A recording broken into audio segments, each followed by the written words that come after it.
자, 당시에 로마 제국의 상황을 이해하는 데 도움이 되는 책, 또 초대교회 성도들이 어떻게 신앙생활을 잘 아름답게 했는지를 되는 데 도움이 되는 책 추천합니다. 제가 이번 주에 드디어 다 읽었는데요. 이 폴란드 노벨문학사 작가인 헬리 시엔키에비치의 쿠어바디스.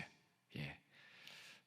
영화로 보신 분, 60년 전에 나왔던 영화. 예. 굉장히 오래전에 나왔던 영화고, 소설로 다 봤다. 손 들어주시겠습니까? 저밖에 안 들고 있군요. 예. 제가 영화는 대충 봤는데요. 소설에 10분의 1도 반영 안 했고요. 왜곡된 것도 많았어요. 그래서 이거 아닌데 안타까움이 많아서 소설로 보시면 은혜 충만하게 받을 수 있는. 그래서 제가 소설 보면서 어떠한 드라마보다, 어떠한 영화보다 정말 능가한다라는 생각을 하면서 아주 탐독을 한 책이 됐습니다. 제 인생 책 중에 하나가 되어서 아주 강력히 추천합니다. 쿠어바디스. 자, 오늘 구절은 이렇게 시작을 합니다. 마지막으로 말하노니 너희가 다 마음을 같이 해라. 자, 한 마음을 품어라 라고 그렇게 말하고 있죠. 여기서 마지막은 결론적으로 혹은 정리하면이라는 뜻인데요. 근데 베드로가 갑자기 너희가 한 마음을 품어라 라고 강조한 것을 보십시오. 왜 갑자기 이 말을 했을까? 한 마음을 품으라. 이를 알기 위해 바로 앞에 문맥을 살펴보십시오. 바로 앞에는 무엇이 나오냐면 아내와 남편의 이야기가 나오고요. 남편들이 아내를 잘 존중해야 된다. 그렇지 않으면 기도가 막힌다 라는 구절이 나왔고요. 또 다시 거슬러 올라가면 이제 주인들과 특별히 그 당시에 고용인들, 노예들에 대한 스토리가 나오게 되죠. 아무리 악을 행해도 주님 바라보고 선을 행하라 라고 강조하고 있습니다. 자, 이 보세요. 여성과 남성 그리고 주인과 노예. 여러분, 이대의 그룹은요, 당시에 철저한 계급 사회, 절대로 하나가 될 수 없는 사이입니다. 하나가 될 수가 없어요. 예를 들어 베드로가 활동했던 네로 황제 시대 때 보게 되면 네로 황제의 경우 자기 어머니를 살해했고 자기 아내도 잔인하게 죽인 자죠. 여성의 인권 존재하지 않았습니다. 또 그 당시에 이 노예들, 수천만 명이나 되는 노예들, 예를 들어 검투사들, 그리고 왜 그렇게 생명을 걸고 싸웠냐면 이제 1등해서 다른 사람 다 죽이고 1등하면 노예에서 해방되기 때문에, 로마 시민이 되기 때문에. 그러니까 이 정도로 그 당시는 철저한 계급 사회였습니다. 그런데 여러분, 교회 공동체만은 남성이든 여성이든 똑같이 동등하게 존중을 받았고요. 또한 먼저 크리스찬이 된 주인들은 자신들 집에 있던 노예들을 해방시켜 주었습니다. 그러니 이 초대교회 공동체가 남성이든 여성이든 또 노예이든 주인이든 한 마음을 품었다는 것 자체가 여러분 그 당시에서는 혁명이었죠. 혁명. 그래서 그 당시에 이 초대교회 공동체의 이 모습들, 이 자체가 로마 이 사회의 하나의 대안이 되었고요. 대안. 그리고 로마 사회를 치유하는 공동체 역할을 했습니다. 그래서 베드로는 이 로마 제국을 향해 이렇게 제시를 하고 있죠. 대안적 치유 공동체를 이루라 라는 것입니다. 함께 따라해 보실까요? 대안적 치유 공동체. 시작. 대안적 치유 공동체. 공동체가 이렇게 대안적 치유가 되었기 때문에 로마 사람들이 그렇게 성도들의 모습을 보고 감동을 받고는 복음 앞에 돌아오게 된 것 아닙니까? 자, 이러한 대안적 치유 공동체는 5가지의 가치들을 추구합니다. 3장 8절 같이 읽어봅시다. 시작. 마지막으로 말하노니 너희가 다 마음을 같이 하며 동정하며 형제를 사랑하며 불쌍히 여기며 겸손하며.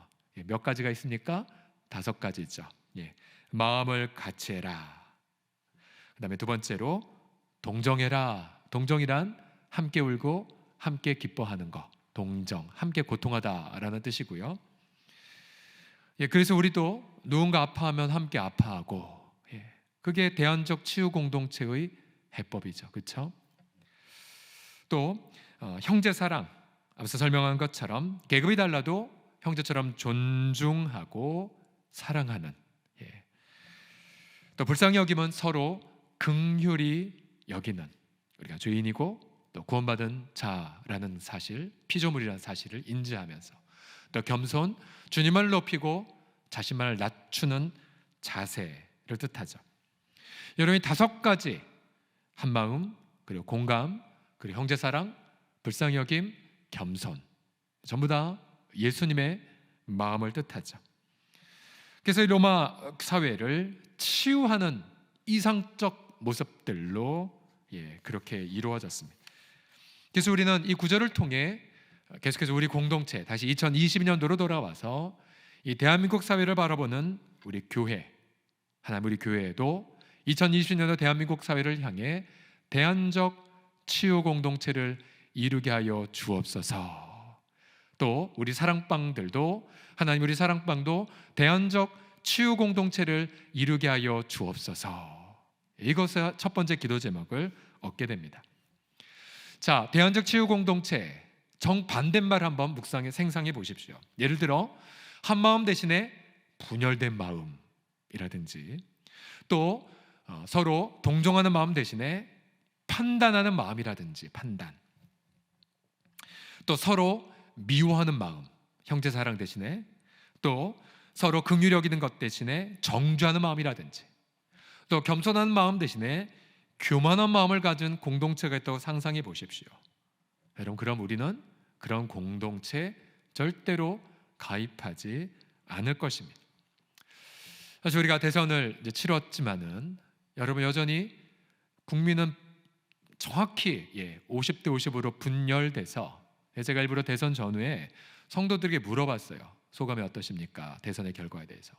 근데 참 우리 공동체도 보면요, 나이에 따라 똑같은 사실에 대해 다른 면을 보고 있는 게 많고요. 또한 자신의 어떤 입장에 따라 같은 사안을 정반대로 보는 부분을 많이 감지할 수가 있었어요. 그래서 저는 저희 막내가 아빠 몇 번 찍었어요? 나 휘림이 아직도 몰라요. 그리고 얘기 안 할 거예요. 저는 그런, 제가 말씀드렸죠, 정치적인 개인은 대한민국 국민으로서 개인적 양심에 호소하면 되는 거고, 그러나 교회 공동체는 선지자 역할을 감당해야 되는 것, 여러분 이걸 눈에 말씀드렸죠.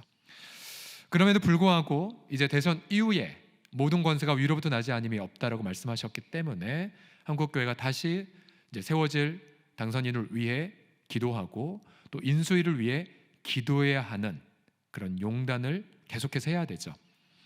한 마음이 되도록 교회가, 한국교회가 한국 사회를 리더해야 되는 거죠. 리더, 한 마음이 되도록, 정죄가 아니라, 또 원망이 아니라, 판단이 아니라, 증오가 아니라 한 마음이 되도록 하는 것, 이것이 바로 우리 공동체가 정치적인 면에 있어서 보여줄 대안적 치유의 모습입니다. 자, 우리가 교회가 이처럼 대안적 치유 공동체가 필요한 이유가 있어요. 이게 무엇이냐면 바로 그 다음 9절에 보면요, 대안적 치유 공동체를 우리가 먼저 경험해야, 그래서 비로소 성도의 부르심을 이루어갈 수 있기 때문입니다. 성도의 부르심, 정확히 표현하면 세상 속에 사는 성도의 부르심을 이루어갈 수 있게 됩니다. 여러분, 세상 속에 있는 성도의 부르심은 무엇입니까? 9절을 다 같이 읽어봅시다. 시작. 악을 악으로, 욕을 욕으로 갚지 말고 도리어 복을 빌라 이를 위하여 너희가 부르심을 받았으니 이는 복을 이어받게 하려 하심이라. 자, 여러분, 성도의 부르심을 뭐라고 묘사하고 있습니까? 보세요. 뭐냐면 우리 부르심은 악을 악으로 갚지 않는 게 우리 부르심이에요. 그렇죠? 욕을 먹었는데 욕으로 갚지 않는 게 우리 부르심이에요. 우리의 부르심 무엇입니까? 오히려 뭐를 빌어주는 것입니까? 복을 빌어주는 것. 이게 바로 성도의 부르심입니다. 부르심.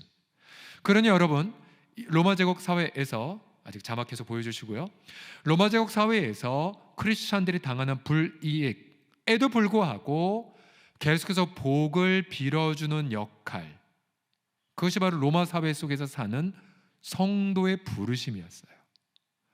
보세요. 성도의 부르심이 무슨 직장을 갖거나 내가 무슨 직분을 받거나 무슨 잡을 넣는 게 아니라 간단하죠. 욕을 먹으면 욕으로 갚지 않고 오히려 복을 빌어주는 역할, 이 성도의 부르심이었다는 사실이에요.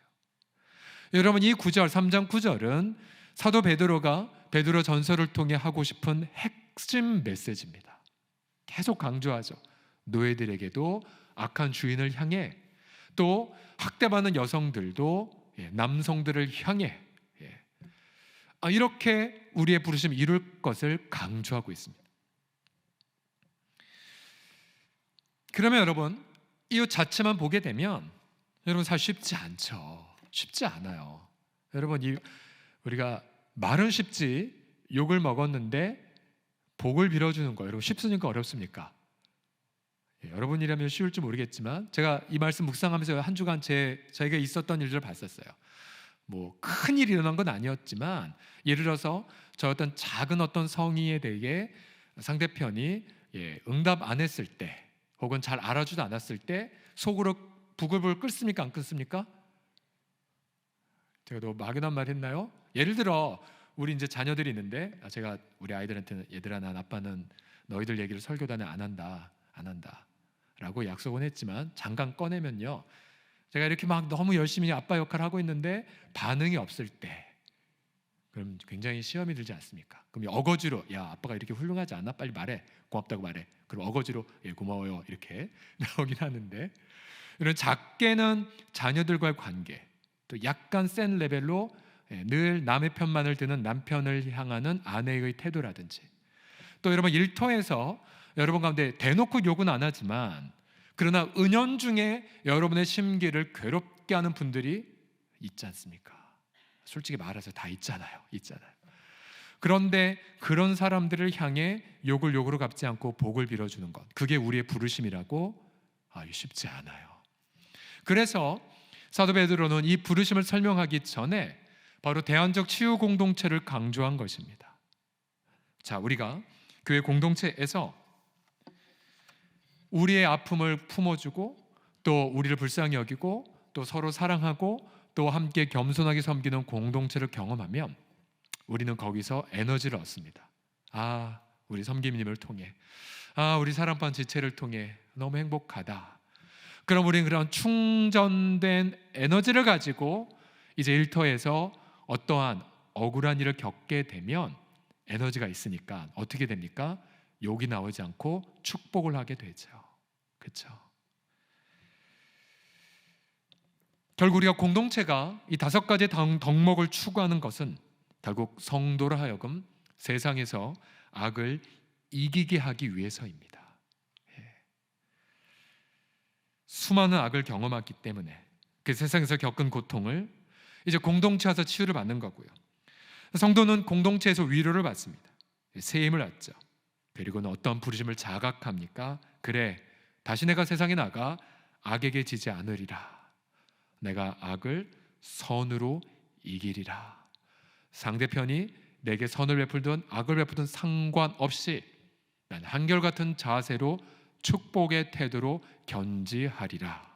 이거를 우리 맨정신은 안 되지만 공동체를 통해서 충전받으면 넉넉히 이루어갈 수가 있습니다.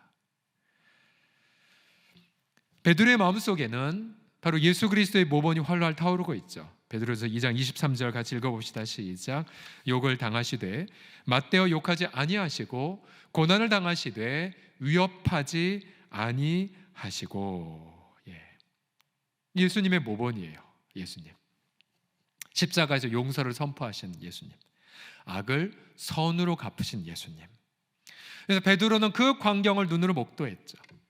그리고 이제 만들어지는 초대 공동체를 향해 얘들아, 우리 예수님처럼 우리도 악을 선으로 이기자꾸나. 이를 위해 우리는 먼저 공동체가 필요하단다. 이것이 바로 오늘의 흐름입니다. 비슷한 말을 사도 바울도, 같은 시대에 네로 황제 치하에 있었던 바울도 로마서 12장에서 이렇게 말하고 있죠. 너희를 박해하는 자를 어떻게 하라고요? 축복하라. 축복하고 저주하지 말라. 그 다음 17절 말씀, 아무에게도 악을 악으로 갚지 말고 모든 사람 앞에서 선한 일을 도모하라. 제가 이제 여기까지 묵상을 연구를 해놓고 이제 계속 이걸 어떻게 적용할 것인가 살펴봤을 때에 그때에 우리 공동체와 연관 하나만 연결이 되겠네요. 여러분 모르는 분이지만 제가 한 영적 지도자의 삶에 대해 뭔가 퀘스천이 되는 것을 제가 우연히 발견을 했어요. 그가 보고했던 것과 전혀 다른 어떤 삶을, 물론 그가 생계에 어려움을 겪고 있다는 이야기, 또 사모님이 알바할 수밖에 없다는 환경을 듣긴 했었지만, 그러나 그의 중요한 사역적 변화에 대해 저는 책임 있는 보고를 받지 못했습니다. 이제 제가 그 보고받는 자리에서 벗어났기 때문에 제가 그 순간 이 문제를 어떻게 해야 될까 고민이 되었어요. 그리고 제가 알은 이 정보를 이분을 책임지는 당사자에게 이야기를 하면서 제가 말투만 약간만 바꿔서 전하면 이분은 굉장히 기분 나빠할 수가 있고, 책임자는. 근데 바로 그 순간 오늘 제가 묵상했던 말씀이 떠올랐어요. 악을 악으로 갚지 말라. 그 사람의 변화에 대해 제가 정확히 그분의 속마음을 듣지 않은 상황에서 제 임의로 감정적 판단의 근거에서 불이익 끼치도록 칼을 휘두르면 안 된다는 결정을 했습니다. 그러면서 기도했어요. 주님, 제가 이 상황에서 그분에게 복을 끼치는 반응을 어떻게 해야 될까요? 제가 어떻게 하면 사랑의 동기로 반응할 수 있겠습니까? 라고 기도를 드렸고 지금 연구하고 있습니다. 그리고 이 기회를 통해 그 가정도 영적 유익을 얻도록 그렇게 기도하고 있습니다. 무슨 내용인지 궁금하시죠? 제가 막연하게 돌려 얘기해서. 자, 우리가 이러한 5가지의 덕을 추구하는 공동체를 통해서 우리가 회복을 받고 부르심을 자각하고 또 그 부르심을 이루어가는 삶을 살아가게 되죠. 그런데 그게 다가 아니에요. 오늘 본문의 흐름을 보게 되면 이것만 있으면 재미가 없습니다. 9절 하반절에 이것 때문에 재미가 있어지는데요. 9절 하반절을 보시면요, 악을 악으로 욕을 욕으로 갚지 말고 도리어 복을 빌라. 이를 위하여 너가 부르심을 받았으니.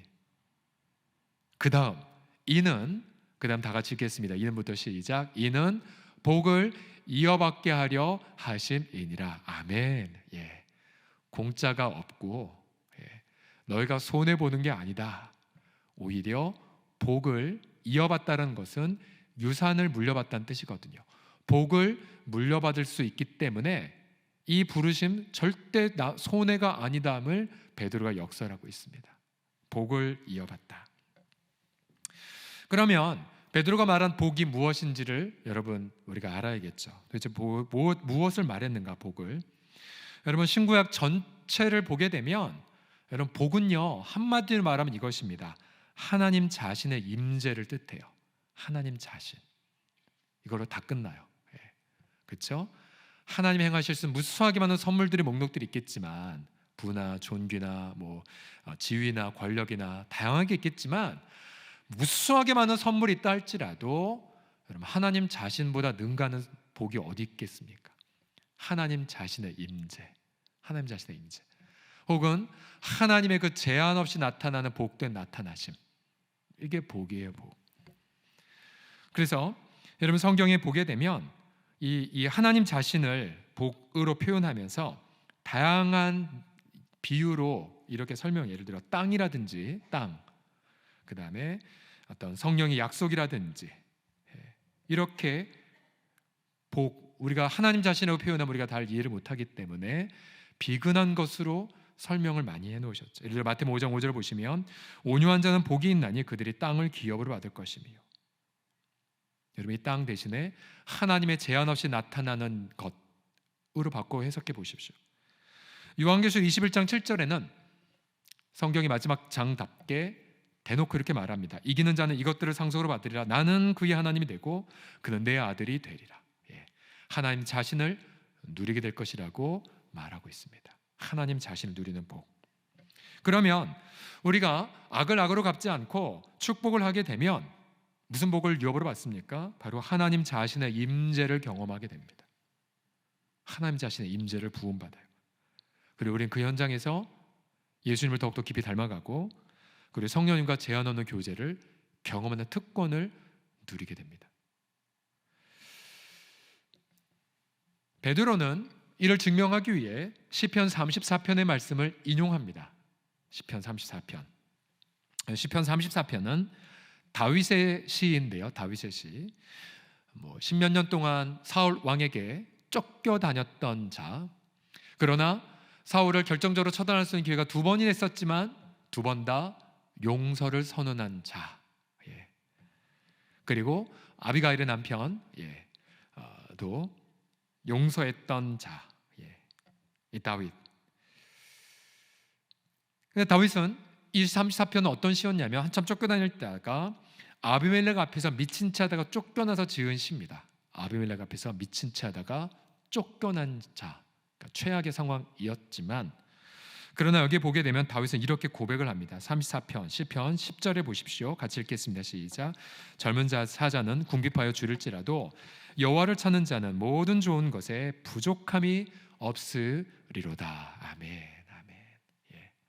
자, 다윗은 자신이 직접 칼을 휘두르지 않았습니다. 악을 처단하지 않았어요. 그때마다 경험했던 게 무엇이었냐면 부족함 없는 하나님 자신의 임재를 더 많이 누렸습니다. 사울 왕을 죽이지 않고 하나님께 맡기자 그는 다시 정처 없이 떠나야겠지만, 그러나 그의 내면은 하나님 자신의 임재의 기쁨이 더 가득했습니다. 아마 그랬겠죠. 한번 사울을 용서하자 하나님의 영광으로 더 충만해져서 그 자리에서 시편을 몇 개 더 썼겠죠. 사울을 또 다시 용서하자 그 자리에 또 많은 시편들을 적었을 것입니다. 그래서 다윗은 시편 무려 73개가량 되는 영광이 가득한 시를 만들지 않았습니까? 근데 베드로는 이제 다윗의 그 삶을 그대로 이 자신의 로마 제국의 핍박받는 성도들을 향해 인용을 합니다. 10절에서 12절을 보시면, 자, 다윗의 말을 베드로가 인용한 것인데요. 들어보세요. 그러므로 생명을 사랑하고 좋은 날 보기를 원하는 자는, 다윗이 이걸 경험했죠. 생명을 누렸고 실제로 좋은 날, 어떤 좋은 날입니까? 하나님이 자신을 아시고 하나님이 높이 드시는, 그리고 하나님의 제한 없는 영광, 임재를 경험하는 삶을 살았던 이 좋은 날을 보기를 원하는 자는 혀를 금해 악한 말을 그치며, 즉 악을 악으로 갚지 말고 입술로 거짓을 말하지 말고 악에서 떠나 선을 행하고 화평을 구하며 그것을 따르라. 그러니까 악을 악으로 갚지 않은 그 삶은 이미 다윗도 경험했던 삶이었고요. 그리고 그 경험을 통해 감당할 수 없는 은혜들을 다윗은 누렸던 것입니다. 그러면서 그 마지막 구절 보십시오. 다윗의 고백이 주의 눈은 의인을 향하시고 그의 귀는 의인의 간구에 기울이시되 주의 얼굴은 악행하는 자들을 대하시느니라 하였느니라. 자, 다윗 사울의 악에도 불구하고 자신의 입술을 지켰고 오히려 평화를 추구했죠. 그러자 하나님께서 자신의 귀와 눈을 다윗을 향하게 하셨습니다. 다윗의 작은 신음소리도 응답하시고, 다윗의 작은 간구에도 엄청나게 갑절을 부어주시고 다윗과 동행하시고, 사울이 두려웠죠. 자신은 왕이고 부귀영화를 누렸지만 하나님은 자신을 떠나 다윗과 함께 있는 모습을 보고 두려워했거든요. 하나님을 소유한 다윗은 더 부유한 자였습니다. 사울보다. 결국은 우리의 이 부르심은 엄청난 축복을 전제한 부르심입니다. 즉 성도가 비록 세상에서 악을 당해도 오히려 그때가 하나님 임재를 더욱더 깊이 누릴 기회가 된다는 사실이죠. 우리가 종종 오해하는 것, 세상의 악은 전능하다는 착각을 우리도 할 때가 있어요. 아니요, 하나님은 세상의 악에 제한되지 않으십니다. 하나님은 세상의 악에 절대로 제한되지 않으세요. 그래서 우리는 마음을 지키고 악을 악으로 갚지 않고 악을 선으로 갚도록 결단할 때 입술을 제어하고 긍휼과 형제 사랑의 가치를 지키고요, 좁은 길을 할지라도 마음을 지키고 사랑의 동기를 가지고 간절하게 기도할 때, 또 악인의 영혼을 긍휼히 여기면서 구할 때, 여러분 그때 하나님의 눈과 귀가 우리를 들으시고 우리를 보시고 우리가 생각만 해도 응답하시는 것을 경험하게 됩니다.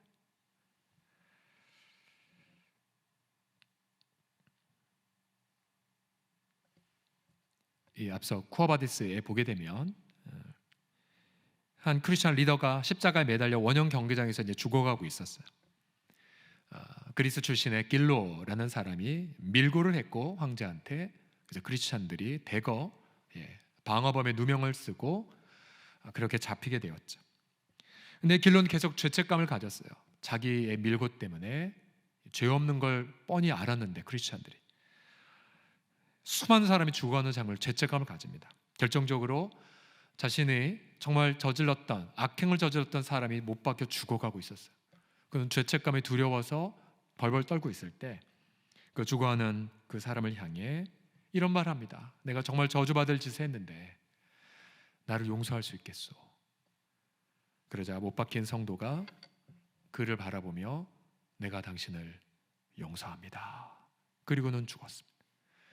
그런데 이 길로란 자가 자신의 용서를 받았다는 것을 듣는 그 순간 그 죄책감에서 해방을 경험합니다. 해방을 경험해요. 그리고 그 자리에서 주님을 경험을 합니다. 그리고는 그 당시에 크리스천들이 죽어가는 모습을 낄낄대며 축제처럼 바라본 네로와 간신들 앞에 정색을 하며 그리고 수많은 사람들 앞에 외칩니다. 여러분, 로마에 불을 지른 사람은 저 네로입니다.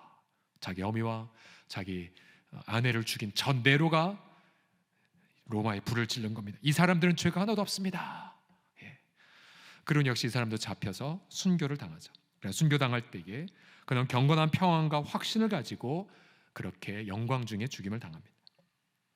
그리고 소설의 마지막 부분에 사도 베드로조차도 순교당하는 장면을 그립니다. 그러나 소설가는 이렇게 묘사하죠. 네로가 로마를 지배하는 것이 아니라 바로 이 사람이 로마를 대대로 지배하게 된다라는 멘트를 남기게 됩니다. 여러분, 주일날에도 제가 좀 자세하게 사진을 통해서 소개하겠지만 우크라이나 성도들 예사롭지가 않습니다. 지금 이제 몇몇 그룹이 있는데 피난 간 성도들이 있고 그다음 남아서 복음을 전하는 분들이 있어요. 근데 복음을 전하는 분들 가운데 한 지체의 이야기를 들어봤는데요. 순교자의 소리라는 그러한 단체를 통해 들은 것입니다. 그런데 이분이 그 현장에서 복음을 증거하면서 그의 아버지 또한 그에게 이렇게 충고했다고 합니다. 자네 복음을 전하되 러시아 군인들이 증오하지 말게, 러시아 비행기가 떨어지는 것을 기뻐하지 말게. 그럼 하나님이 너의 기도에 응답하지 않을 거니까. 그래서 그 속에서 그들은 증오심을 갖지 않고 오히려 원수를 위해 기도하는 것을 결단하면서, 그러면서 폭탄이 쏟아지는 가운데에 복음을 증거하고 사랑을 나누고, 또 교회들은 이제 공적으로 모일 수 없으니까 다 집집마다 사랑방으로 흩어져서 모임을 갖고, 또 폭탄이 떨어지지 않는 안전한 비교적 평안한 그런 곳에서는 교회가 지하실을 다 오픈해서 피난민들을 섬기고 있다는 것까지 보았습니다. 한 영상을 보았는데요. 비탈리라는 한 젊은 청년이 길에서 막 복음을 전합니다. 피난민들이 가방 싸고 이제 가는 데에 계속해서 복음을 증거하고 있는데 미사일 쏟아지는 소리가 들리더라고요. 쿵쿵 하면 떨어지는데 그래도 굴하지 않고 복음을 전하는 모습을 영상을 통해서 볼 수가 있었습니다. 결국 그들이 지금 엄청난 악에 그렇게 공격과 고통을 당하고 있지만, 그러나 실제로 그 악은 지금 패배를 당하고 있습니다. 악을 악으로 갚지 않고 악을 선으로 갚는 이들이 있기 때문에, 그리고 그들은 그 속에서 폭풍으로 잠지 않게 하신 그리스도의 놀라운 평강을 누리고 있다라고 전 세계 사람들에게 간증하고 있습니다. 우리 사랑하는 지체들이여, 여러분, 성도의 부르심은 간단합니다. 악을 악으로 갚지 않고 도리어 복을 비는 자. 여러분, 성도의 부르심의 특권은 놀랍습니다. 그 부르심을 이루어 갈 때에 여러분 그 속에서 하나님의 달콤한 임재를 누리게 됩니다. 저와 여러분 모두가 그래서 이런 놀라운 하나님 자신의 임재를 누림을 통해서 주님의 귀, 주님의 눈, 그렇게 가깝게 교제를 나누시는 저와 여러분, 그리고 이 부르심 홀로 이룰 수가 없기에 사랑방을 통해 정말로 이러한 우리가 5가지의 덕목을 기름을 통하여서 우리가 세상 속에 아름답게 하나님의 그 놀라우심을 드러내는 저와 여러분들이 다 되시기를, 선으로 악을 이기는 우리 모두가 되기를 예수님의 이름으로 간절히 축복합니다. 아멘.